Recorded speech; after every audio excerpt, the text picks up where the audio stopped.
There's a moment in every person's life when the silence you've carried for so long finally cracks, and you realize that keeping your story locked away is the very thing that keeps you trapped. Imagine standing at the edge of a dark room, your back pressed against the cold wall, and knowing that every step forward will echo through the corridors of your past. That's where Celia found herself. At 76 years old, she finally chose to step into the light, not just to unburden her own heart, but to hand a lifeline to anyone else still engulfed by fear. Today, we begin by framing her journey from silence to strength, so that you too can see how the smallest act of telling your truth can become the spark that ignites a new chapter of freedom, a promise born of pain. They say that stories have power, but it's only when we share them that they truly become alive. Celia's story is one of survival. A girl raised in post-war Ohio who learned early that the people who should protect you can sometimes be the ones who hurt you most. But her tale doesn't end in despair. It blossoms in resilience. I promise you this: by the end of our time together, you will not only understand why speaking up is the most radical step you can take, you'll also see how to begin your own path toward healing. Whether you've suffered alone, watched someone you love suffer, or simply feel the weight of unspoken grief. Let's make one thing clear from the start. If you feel trapped by your past, by shame, by silence, by a memory you wish you could erase, you're not alone, and you don't have to stay in that dark room forever. Mid-century America, a cage of conformity.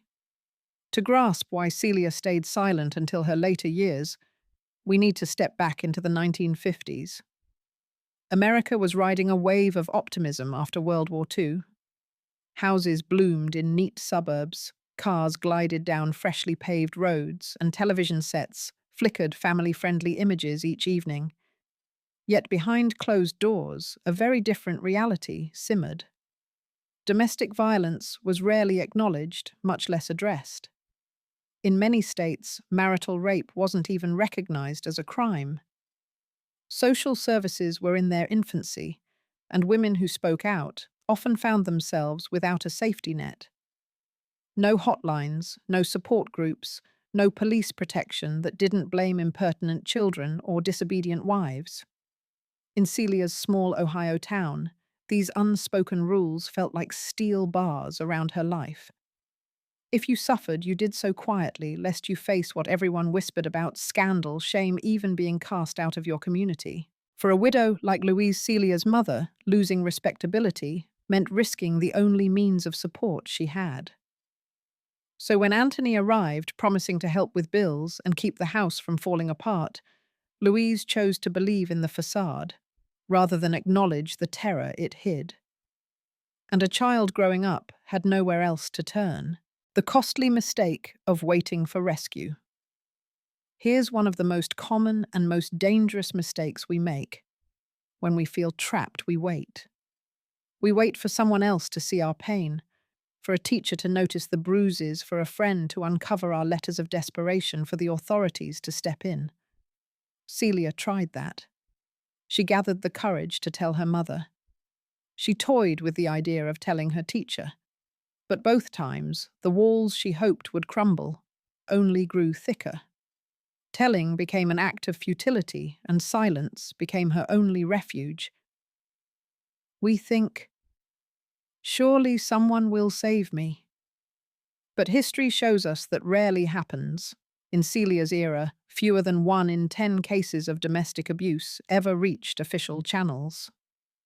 Even today, survivors tell us that calling 911 can lead to unpredictable outcomes. Sometimes police believe the abuser's side of the story. Sometimes they insist the survivor reconcile as one family. The hard truth is this: waiting for rescue can cement our isolation. The strongest first step is often the one we take ourselves. Cultivating your own rescue. The first radical step. If waiting is the trap, speaking is the lever. By choosing to tell your story to anyone willing to listen, You give your fear a name, and the shadows begin to recede. Celia's first real act of defiance wasn't slipping out a back window at 12 or catching a bus at 15. It was deciding once and for all that her voice mattered more than her shame. So how do you begin? It can feel daunting, especially if the idea of speaking up conjures images of courtroom spectacles or public confessions. Here are a few gentle ways to start. Write it down just for you. Begin by penning the details only you will ever read. A journal entry, a letter you never send, even a voice memo on your phone. Identifying what happened and how it made you feel is the foundation. Find a safe witness. This could be a counselor, a trusted friend, a support group. The key is confidentiality. Seek someone whose compassion you trust and who won't judge or minimize. Set a small goal. It doesn't have to be a headline-grabbing moment. It could be as simple as saying, "I felt scared when," or "I need help with." Practice this sentence until it feels doable. Reinforce your courage. Keep a record of each time you speak up, no matter how small. Over time, these micro-victories add up into an unshakable belief in your own voice. Each of these steps chips away at the silence. As Celia discovered, once your story has been told out loud, even in a whisper, your next steps become clearer. Because speaking isn't just about unburdening, it's about anchoring yourself in reality, rooting your identity in something solid rather than the shifting sands of fear. Why this matters. Turning pain into promise. You might be thinking, that's all well and good. But how do these personal steps help me now? The beauty of reframing silence into speech is twofold. Emotionally, you reclaim ownership of your narrative. No longer is your past something that happens to you. Instead, it becomes a chapter you authored with all its twists and turns, laid out in your own hand. Practically each time you speak, you create a ripple. You open the door for resources, legal aid, financial help, safe housing to come into view. When Celia finally told Mrs. Mary her real story that led to a room, a job, and ultimately a lifetime of helping other women, silence can feel safe after all. What's the worst that can happen if no one knows? But in truth, silence is a heavier burden than any honest confession. It saps energy, sharpens isolation, and lets fear grow unsupervised. Speaking up may not fix everything immediately, but it sets a process in motion. It plants your flag on the path to freedom and calls the community, be it one friend, one hotline worker, or one online listener, to open their hearts and hands to you. 2. Spotting the red flags. Early warning signs and mother's dilemma. When Celia first met Anthony, she was just 8 years old, too young to know what control meant, but old enough to feel the chill in her stomach.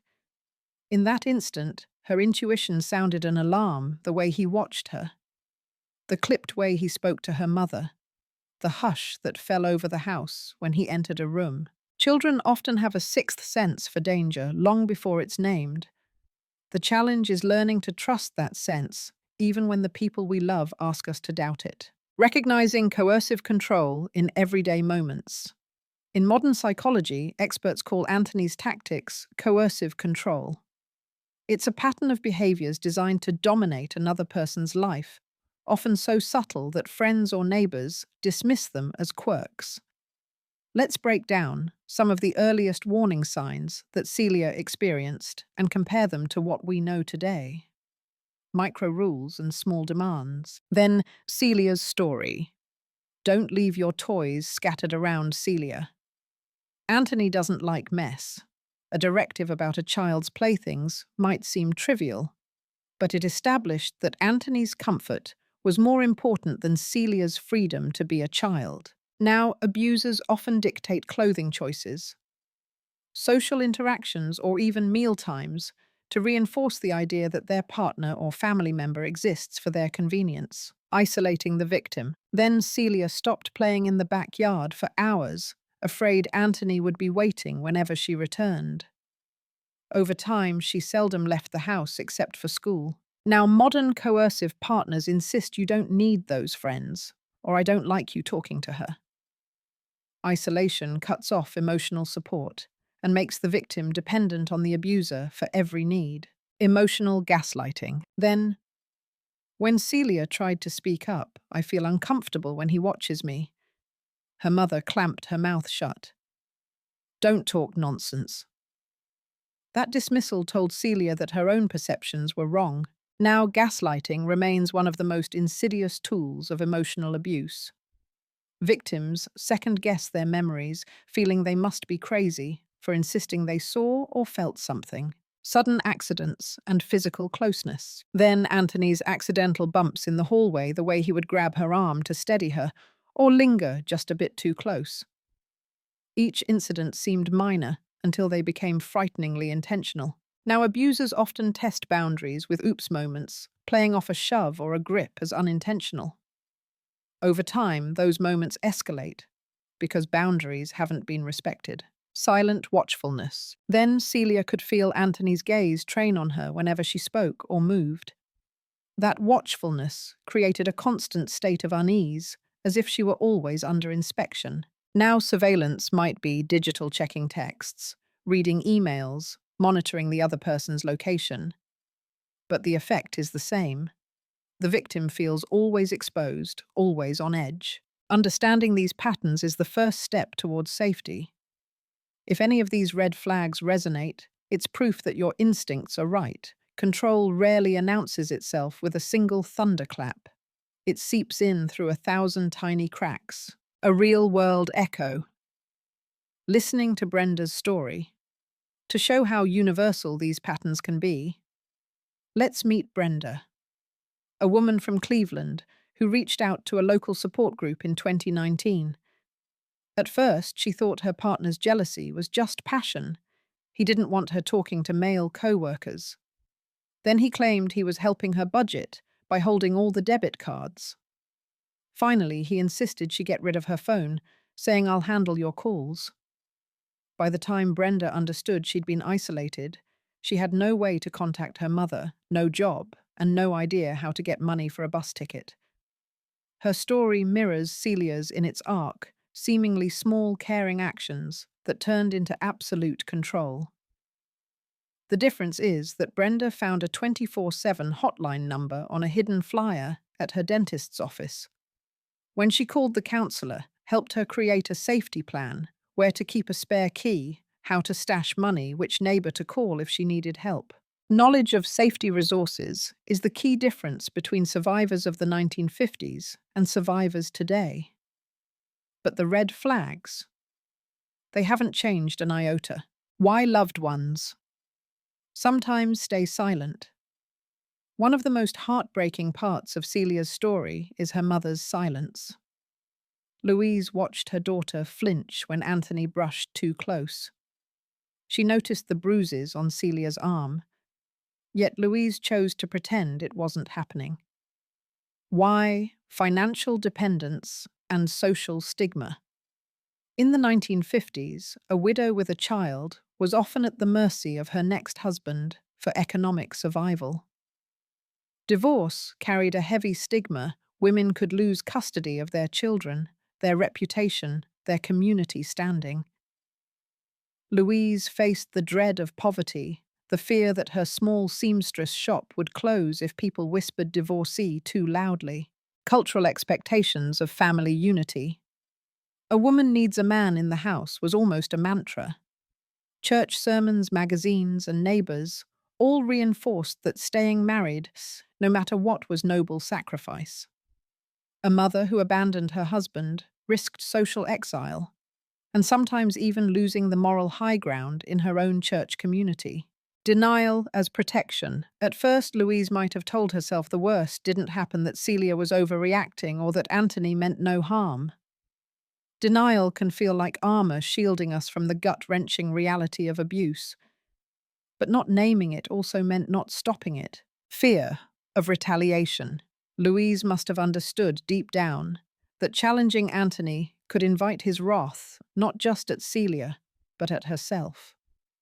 When Celia tried to speak up, Louise's swift, "don't talk nonsense" wasn't just denial, it was a survival tactic. She believed silence might keep them safe, even though it trapped them both.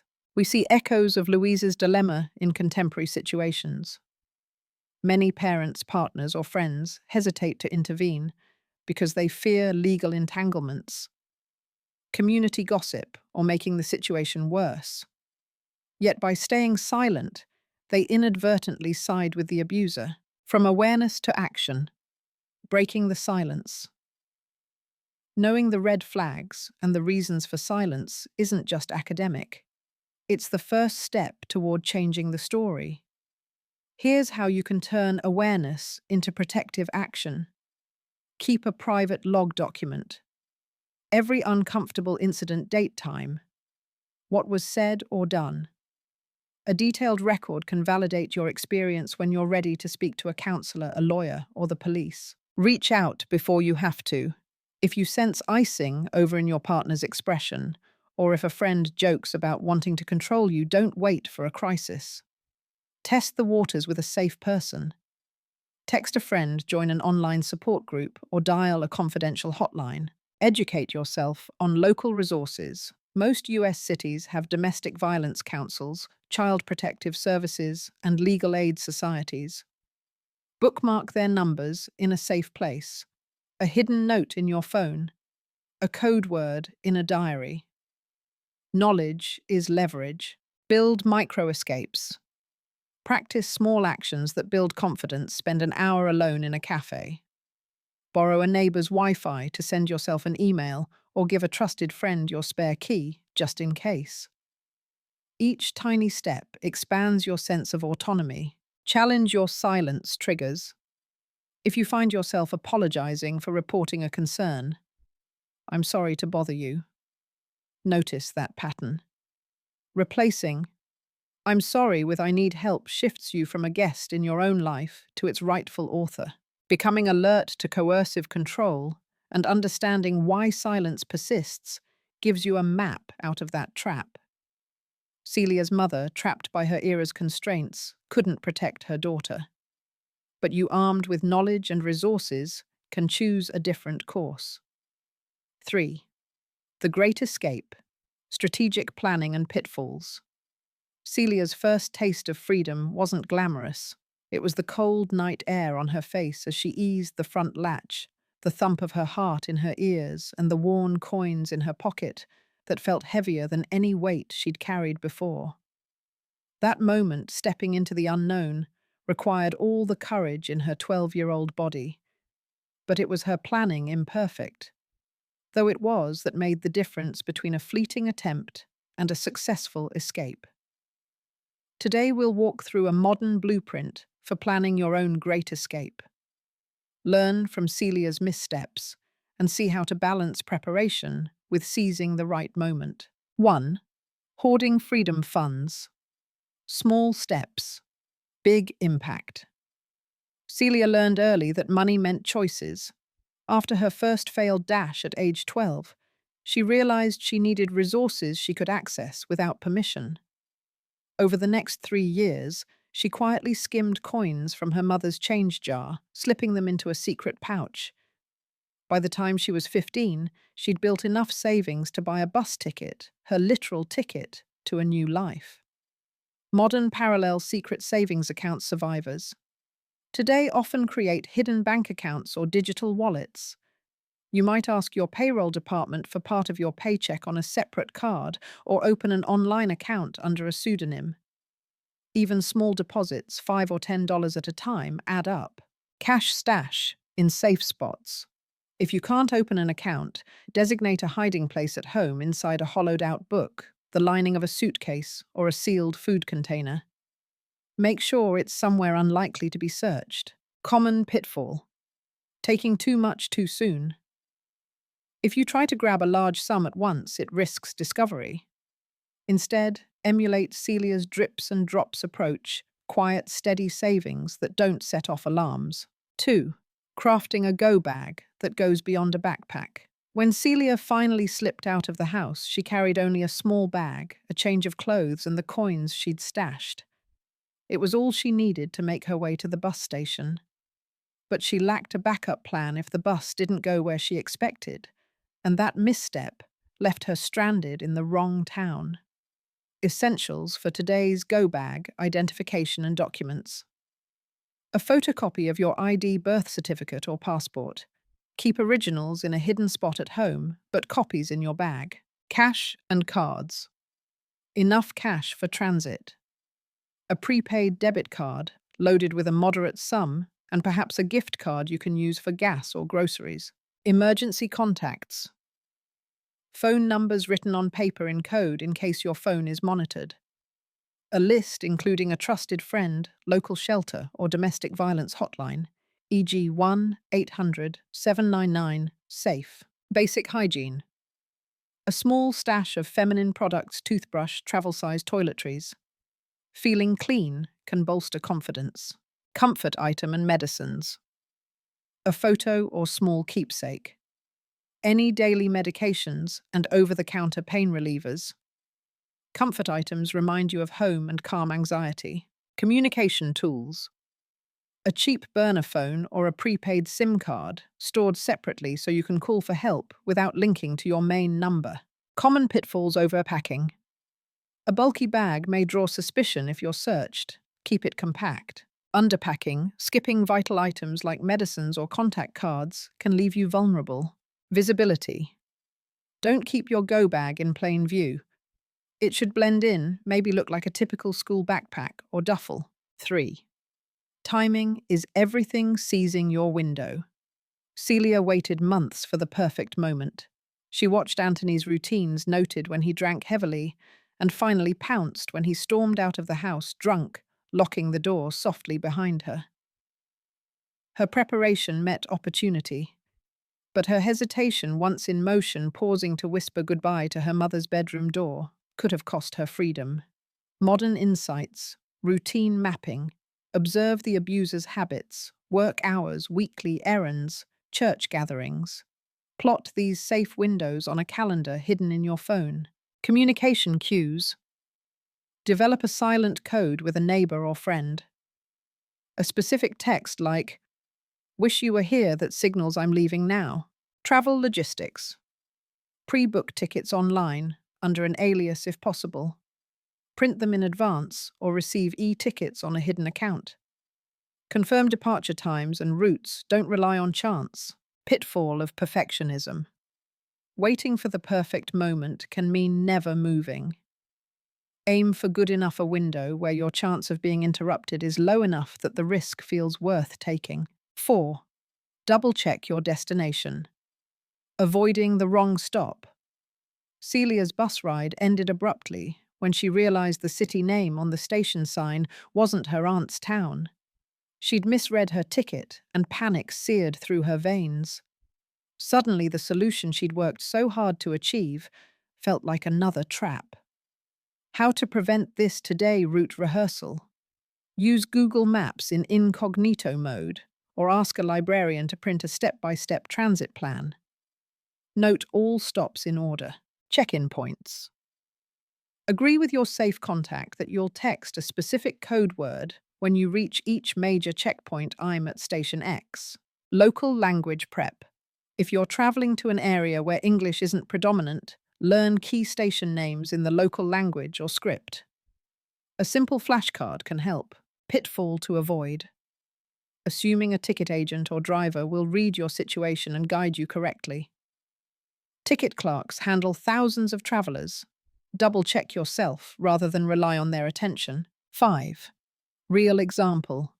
Detroit teens transit triumph. In 2018, 17-year-old Maya from Detroit found herself in a cycle of emotional abuse at home. After overhearing her mother's pleas to just make it work, Maya decided she needed a plan of her own. She stashed $200 through weekend babysitting jobs and hid it inside an old paint can at her grandmother's house. When the right moment came, her abuser working a double shift, Maya slipped out with a small backpack. She had pre-booked an Amtrak ticket to Chicago, printed under her cousin's name, and memorized the sequence of station stops.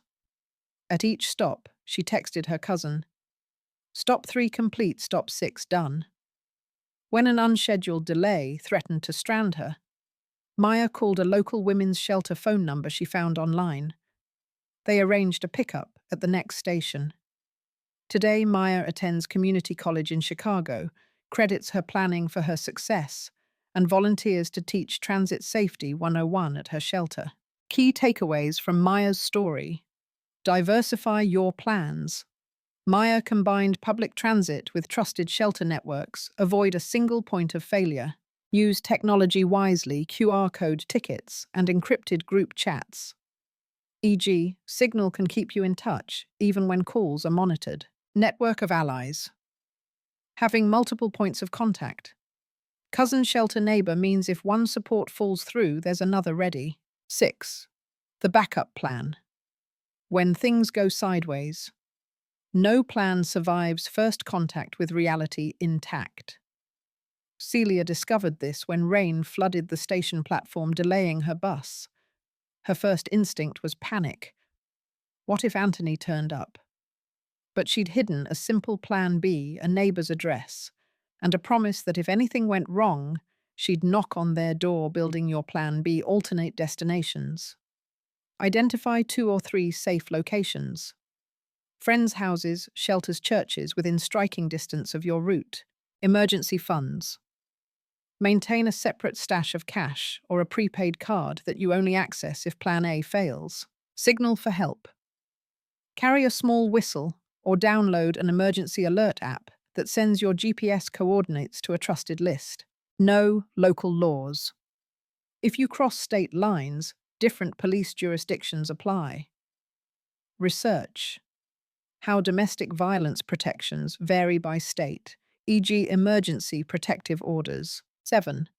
Balancing preparation with courage. The hardest lesson Celia learned was that over-planning can be as paralyzing as under-planning. Her first escape at 12 was impulsive and failed.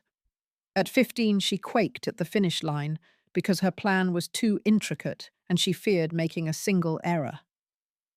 True freedom requires both careful groundwork and the willingness to leap when the moment arrives. Your action blueprint. Set a deadline. Choose a date by which you'll leave, even if conditions aren't perfect. Establish milestones. Break your plan into weekly goals. Secure savings pack essentials. Memorize routes. Practice the exit. Do a dry run on a low-risk night. Pack your bag, drive to a safe house, then return. This builds muscle memory. Cultivate courage. Remember that fear is a compass pointing you toward what matters most. Each step you take, no matter how trembling, diminishes its power. Planning the great escape is both practical and profoundly emotional. It demands that you believe in a future beyond your present circumstances and take deliberate, even if small, actions toward it.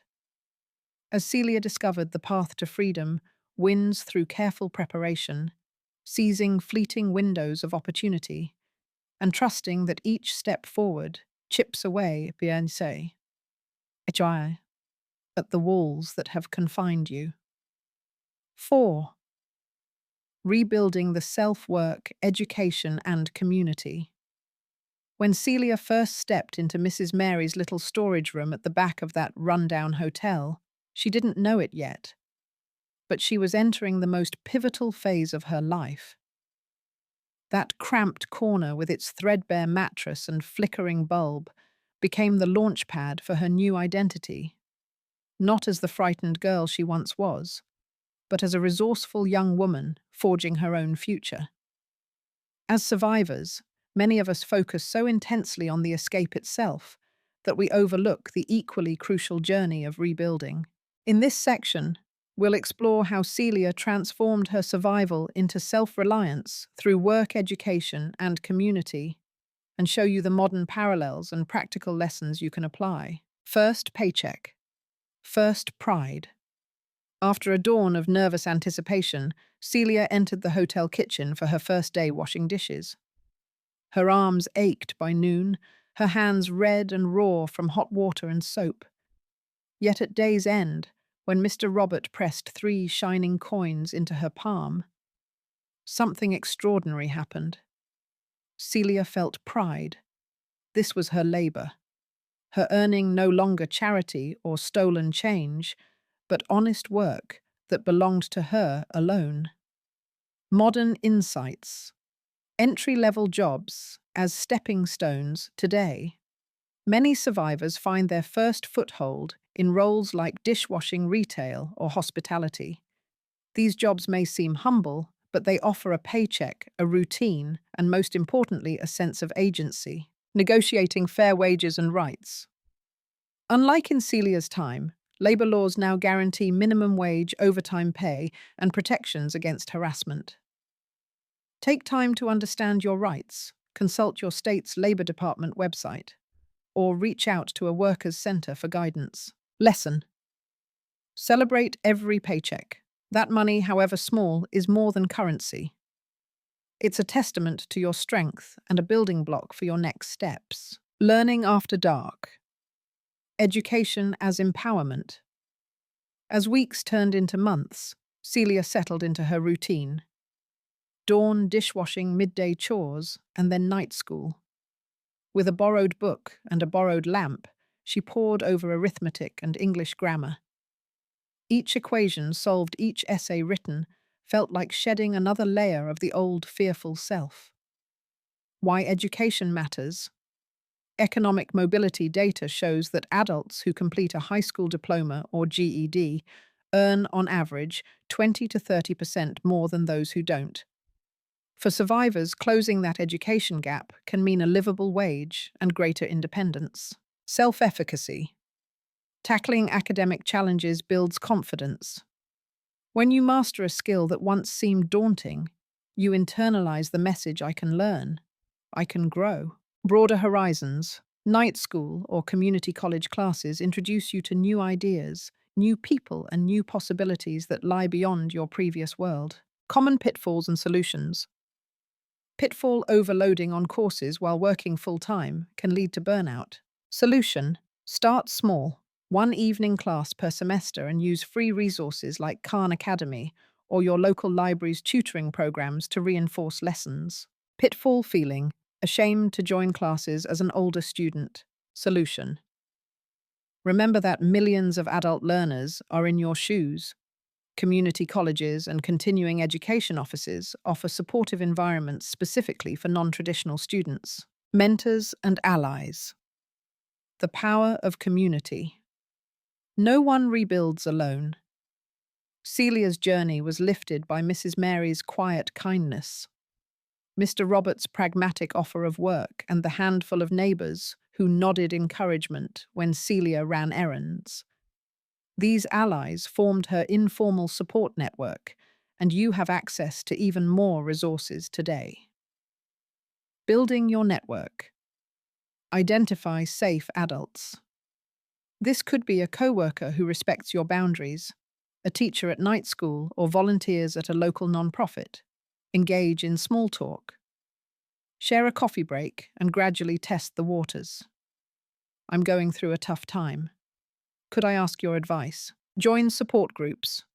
Many communities host survivor circles, often through WISE faith-based centers or domestic violence agencies. These groups offer validation resources and a listening ear. Leverage. Online communities. For those who can't safely attend in person, moderated forums and social media groups provide anonymity and solidarity. Look for organizations like the National Domestic Violence Hotline's chat services. Real-world example. Lena, a survivor in Austin, Texas, found herself cleaning hotel rooms for minimum wage after fleeing an abusive marriage. Feeling isolated, she attended a local women's empowerment meetup sponsored by a church. There, she met an older nurse who tutored her in biology for her GED, and a retired accountant who helped her navigate opening a bank account. Today, Lena works as a medical assistant and volunteers at that same meetup to pay the support forward. From surviving to thriving skills and certifications. Celia didn't stop at her high school diploma. She enrolled in a bookkeeping course at the community college, discovering an aptitude for numbers she never knew existed. By her 20s, she managed the entire bookkeeping operation for the boarding house she'd purchased. This transition from entry-level labor to skilled work illustrates how targeted certifications can accelerate independence. Actionable steps. Assess your interests and strengths. Take free online assessments like mynextmove.org's ONET Interest Profiler to identify careers matching your personality and skills.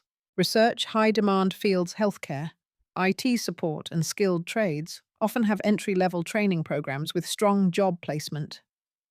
Many community colleges offer short-term certificates, sometimes less than 6 months, to qualify you for roles like phlebotomist network technician or HVAC helper. Apply for financial aid. Survivors may qualify for Pell Grant's Workforce Innovation and Opportunity Act, WIOA funding, or state vocational rehab resources. Visit your college's financial aid office and local American Job Center. Look for apprenticeships and on-the-job training.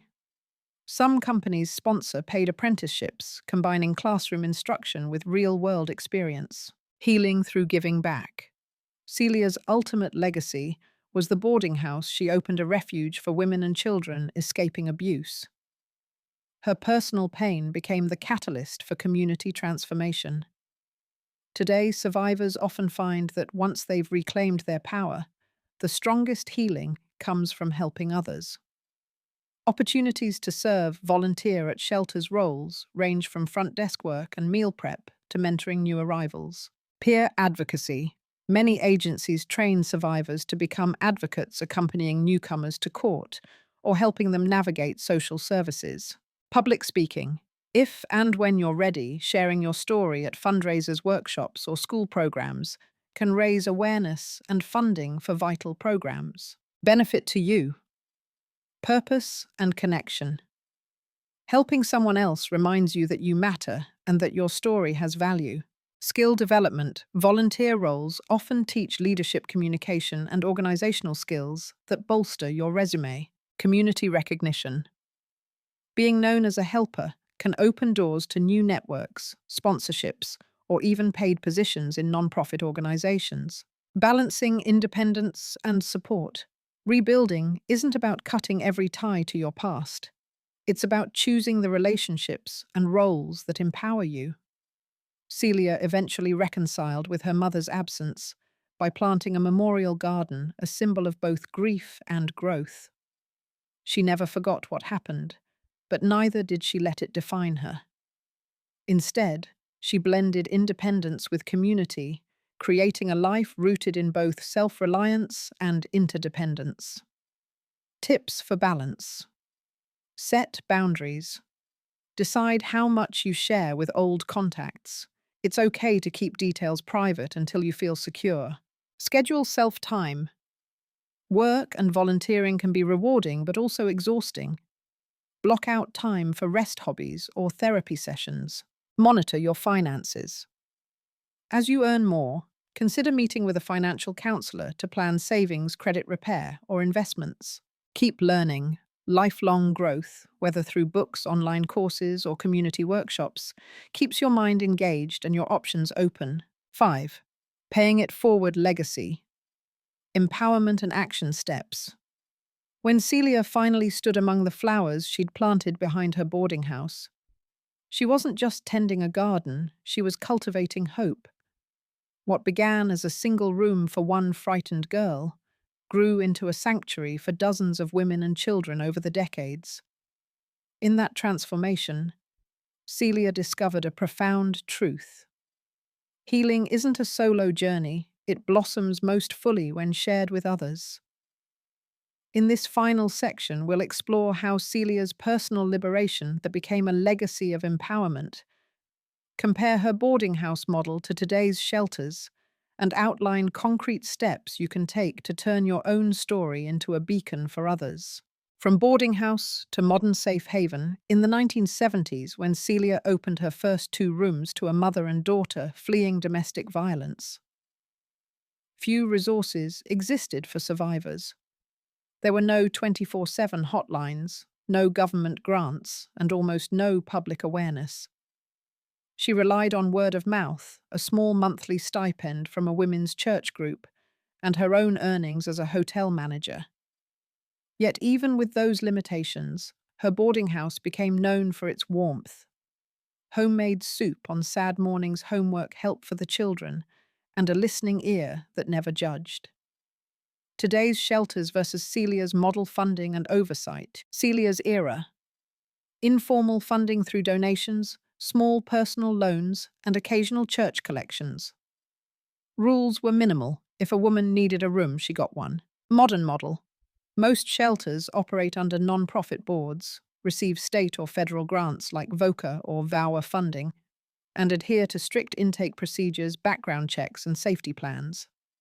This ensures accountability, but can introduce bureaucratic delays. Scope of services. Then Celia offered a bed, food, and emotional support. Job leads came via her personal network. Therapy or legal guidance were out of reach. Now, comprehensive programs often include on-site counseling, legal advocacy, helping with restraining orders, childcare, job training, and connections to transitional housing. Case managers coordinate education, healthcare, and mental health services. Community integration. Then Celia enlisted neighbors to tutor children and local grocers to deliver discounted food. Now shelters partner, formerly with community colleges, employers, offering second chance hiring and regional transit authorities to ensure survivors can safely commute to work or school. Privacy and security. Then Celia's boarding house address was whispered, passed only to trusted women. Now shelters employ security systems, confidential locations, and safety protocols. Everything from coded phone lines to GPS-shielded shuttle services. While the infrastructure has evolved, the heart of Celia's approach, compassionate, unconditional support, remains the core of effective shelters today. Her boarding house was in essence the prototype of trauma-informed care, meeting survivors where they are and walking alongside them until they can walk on their own. Empowerment through shared experience. One evening, a young woman named Rosa arrived at Celia's doorstep, clutching her toddler. She was trembling so badly that Celia tucked her into a quilt and sat beside her in silence. Over the next weeks, as Rosa regained her voice, she began helping in the kitchen, gradually taking on small chores. By the time Rosa found a part-time job at a local diner, her posture had straightened and a spark of confidence returned to her eyes. Stories like Rosa's echo again and again through Celia's house, women who learn to cook, to count change, to apply for a GED, then move on to community college or stable employment. Sharing these triumphs with new arrivals creates a powerful cycle, survivors helping survivors. Each one a living proof that a future beyond abuse is possible. Why? Peer support works, validation hearing. I've been where you are erases isolation. Role modeling. Seeing someone a few steps ahead shows practical paths forward. Mutual accountability. Members of a peer circle encourage each other to keep appointments, maintain savings, or practice self-care. Emotional resonance. Shared trauma fosters deep empathy, often more immediate than professional therapy alone. Modern shelters formalize peer programs through survivor leadership councils and peer mentor initiatives, training alumni like Celia to guide new residents. Such programs not only amplify healing, but also build leadership skills and sometimes paid positions within the agency. Concrete steps to turn your story into action. Whether you've overcome an abusive relationship, supported a friend, or simply feel moved by others' journeys, you can help grow a more compassionate world. Here are 4 tangible actions you can take today. Learn and share the hotlines. National Domestic Violence Hotline, 1-800-799-SAFE 7233, or via chat at thehotline.org. Child Help National Child Abuse Hotline, 1-800-4A-CHILD, 422-4453. Crisis Text Line. Text HOME to 741741. Memorize these numbers. Save them in your phone under innocuous labels, office or health, and share them on social media in group chats or on printed cards at community centres. You never know who might be watching and in need. Volunteer or donate to local agencies. Check in, find shelters near you via domesticviolence.org or your county's social services website. Give time. Many shelters need people to staff crisis lines, serve meals, run childcare or mentor residents. Contribute goods. Gently used linens, children's books, clothing for interviews, and non-perishable groceries are always in demand. Fundraising, organize a bake sale or virtual fundraiser. Even a small drive can cover welcome kits for new arrivals. Become a peer advocate or board member. If you're a survivor and ready, inquire about peer mentor training. This can be voluntary or part of a stipend-based program. Nonprofits often welcome board members with diverse skills, legal, financial, marketing, to help steer organizational growth. Host a story salon or awareness event. Invite a small group of friends for a quiet evening of storytelling and reflection. Encourage each person to share an experience of overcoming adversity, whether related to abuse, loss, or a challenging transition. This nurtures empathy, dismantles stigma, and often compels attendees to ask, "What can I do to help?" Partner with a local agency to collect donations or volunteer sign-ups during the event. Each of these steps takes Celia's model of, "If you need a safe room, I'll give you one," and magnifies it into collective action. You don't have to open a shelter to be a hero. Sharing your time, money, or story shifts the social currents toward compassion. Common pitfalls and how to avoid them. Even with the best intentions, well-meaning helpers can stumble. Here are a few pitfalls to watch for and how to steer clear. Hero complex versus collaborative support. Pitfall: trying to rescue survivors in a way that removes their agency, making all decisions for them. Solution: ask, "How can I support you?" rather than "Let me fix this for you." True empowerment happens when survivors choose their own path. Burnout and compassion. Fatigue. Pitfall: regularly hearing traumatic stories without self-care can lead to emotional exhaustion. Solution: establish clear boundaries. Set volunteer hours, debrief with a supervisor or therapist, and practice your own self-compassion routines. Neglecting cultural sensitivity. Pitfall: assuming one model fits all, ignoring cultural, religious, or language differences. Solution: educate yourself about the community you serve. Use interpreters when needed, and partner with culturally specific organizations. Lack of follow-through. Pitfall: signing up to help in a crisis moment, but disappearing when the work gets routine. Solution: make a realistic commitment. 1 hour per week or 1 monthly donation and stick to it. Consistency builds trust and sustains programs. By learning from these common mistakes, your efforts will be more effective, respectful, and sustainable. The ripple effect: stories that inspire change. Every person who finds safety and support creates a ripple that changes lives beyond their own. After Celia's passing, dozens of women reached out to share how the boarding house shaped their destinies. One former resident became a nurse who now trains home health aides to recognize elder abuse. Another formed a non-profit, offering free legal clinics for those seeking protective orders. These secondary ripples illustrate how one person's courage can sow seeds of change across generations. You too can spark ripples. Share your story on social media with the hashtag #StrengthInStory. Nominate a survivor for a local Everyday Hero Award. Encourage your workplace to adopt a domestic violence leave policy, giving employees paid time off to seek help.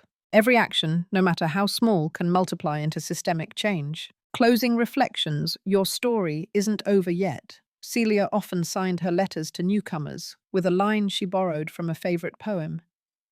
"This wounds us, but we heal." She knew that recovery was neither linear nor easy, but she believed deeply that every woman who walked through her door carried within her the seeds of renewal. If there's one takeaway from Celia's journey, it's this: survival is only the beginning. True freedom comes when we lift others as we climb, turning private pain into public purpose. Your past may shape you, but it does not define you. By sharing your strength, volunteering your time, or simply learning the numbers to call you, transform the shadows of silence into a chorus of empowerment.